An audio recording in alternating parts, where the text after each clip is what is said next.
তিস্তা নদীটার আসলে গতি প্রকৃতিটা অনেকটাই আমাদের উপর নির্ভর করে না, এটা নির্ভর করে উজানের দেশের উপরে। সরকারি পর্যায় থেকে তিস্তা চুক্তির ব্যাপারে কাজ করা হয়েছিল। আপনারা জানেন যে 2011 সাল থেকে ওই চুক্তিটা স্বাক্ষর করা এখনো যায়নি, তবে সেই প্রক্রিয়াও সেই কাজও চলমান আছে।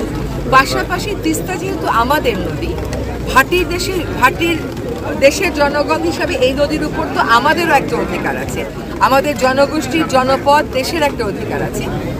সেটা আমরা কেমন করে সুরক্ষিত রাখতে পারি, সেজন্য 2016 সালে চীন সরকারের সাথে একটা স্মারক হয়েছিল, যার পরে একটা প্ল্যান দেওয়ার পরে সেই প্ল্যান নিয়ে আর কাজ আগায়।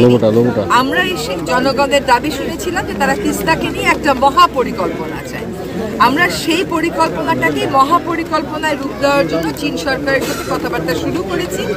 আপনারা জানেন যে আমরা 5টা গণশুনানি এখানে করেছি, যাতে এটা কোনো সরকারি পরিকল্পনা না হয়, এটা জনগণের আশা আকাঙ্ক্ষার প্রতিফলন ঘটানো একটা পরিকল্পনা।